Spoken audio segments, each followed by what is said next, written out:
Hi there, Sandy here. Welcome to another polymer clay video at keepsakecrafts.net. Today is part 1 in a 2-part series on how to make this autumn silhouettes candle holder. Today I'll be showing you how to make the tree and the owl, and then in part 2 I'll show you how to make the cat, bats, and pumpkin. I'll show you a few fun tools to help you easily get your shapes just right. So I've been poking around my local craft stores and such for a container that I thought would be the right size for my candle holder, and I ended up finding these. These are stemless wine glasses, and they're 97 cents at Walmart, and I thought they were perfect for making a candle holder. As we're sculpting this candle holder, we're going to be doing it in a single color of clay, but if you wanted to, you could make yours in different colors. I just really wanted to focus on the silhouette. Another thing that I kept in mind the whole time I was sculpting was that when you look at this candle holder, especially with a candle glowing at night, you're going to see through to the other side. So I tried to keep in mind the composition, like here's the cat and the tree on the other side. Or here's the owl and the tree and the pumpkin. And so it all kind of looks good however you turn it. So for my clay, I'm using 1 package of black clay and a half a package of silver. It just gives it a little bit of sparkle. Like I said, you could use just any one color or a mixture of colors, whatever you like. And the first thing we're going to do is sculpt our tree. And the tree is really easy to do. It's just a series of long snakes. And so I cut off a bit of clay, maybe a 1/2-inch ball. And then I have here a 4x10 ceramic tile. I like this size tile because it doesn't take up quite as much room as my 12x12 tile, but it's nice and long for rolling out snakes. So I'm going to roll this out, and don't worry about it being even. I think it makes it more interesting if it isn't. I will make it a little more tapered towards the ends, but I'll probably break off some of this anyways. And I'm going to start by placing my branch where my owl is going to go. And then you can see how these go. The branches go up to the top, and then they form the trunk, and then down to the roots. And I'm just going to start by making this one first, and then defining the other side of the tree over here, and then we'll just fill in. So I just kind of get the general shape. If you've benefited from my videos, consider becoming a patron. You can support this channel with $1 a month or whatever you can afford. Check out my Patreon page and you'll see all the details. Now don't ball these up, you can use them later. I'm kind of changing this shape because I want my owl to be a little ways away from the tree, so that basically I have 4 major elements: the tree, the owl, the cat, and the pumpkin. So I kind of want them in quarters around the holder. So we'll make that the place where the owl is going to sit actually be just a little further out. And then let's see, just kind of use this to define how wide your tree is going to be and the shape of it. And this will be a branch, and this will be a root.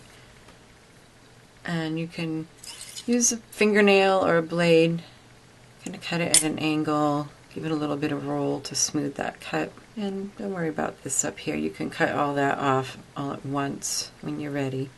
And then you just keep rolling snakes and filling in like this one.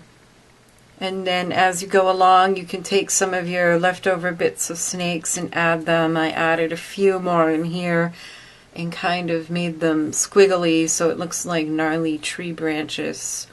And then also, you can just cut little bits. And again, I like to cut them with my blade at an angle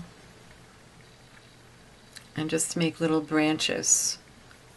And so you can do that as much as you like until you're happy with the look of your tree. Next, to build the owl, we're going to start him from the bottom up. First I'm going to roll the piece of clay for the tail. I'm going to roll it into a little bit of a cylinder, and then I have just a piece of paper here to flatten it, and that's going to be a little big. And you just kind of do this all by eye. Look at your tree branch and decide, how big should that tail be? That's about right. can thin this upper part. It doesn't need to be that long because that's going to be behind the body. So we'll thin that a little bit. And then to add some feathers, I have a tool here. This is just a set of like dental tools that you can find online. I'll have a link in my blog post. And so I'm just going to use this to make some marks that sort of make you think of feathers. And if you're not happy with it at any point, just roll it up in a ball and start again.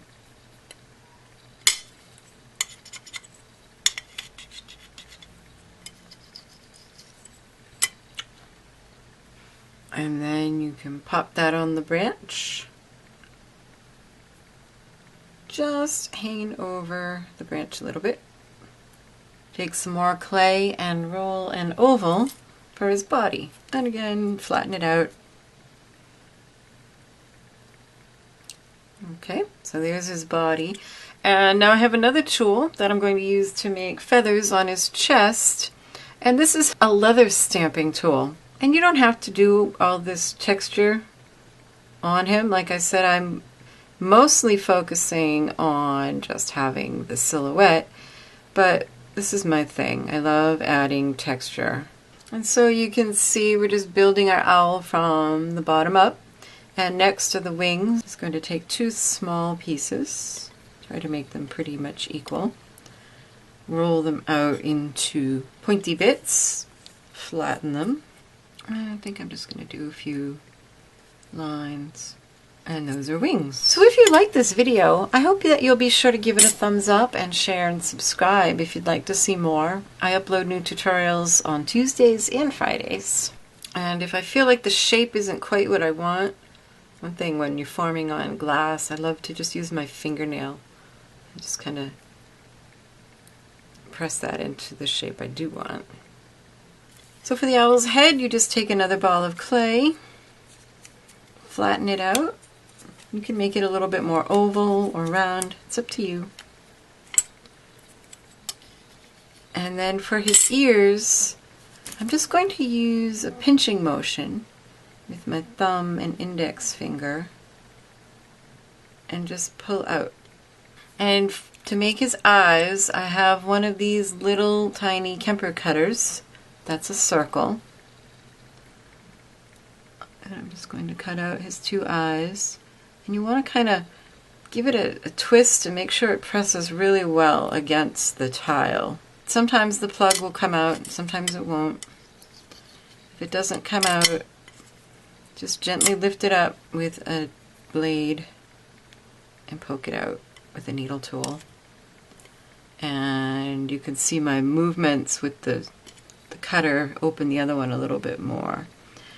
And I have to tell you, when I was designing this particular owl, I probably made his head a dozen times before I was really happy with it. So don't be afraid to pick it up, roll it in a ball again, and start over, and keep going until you like what you have.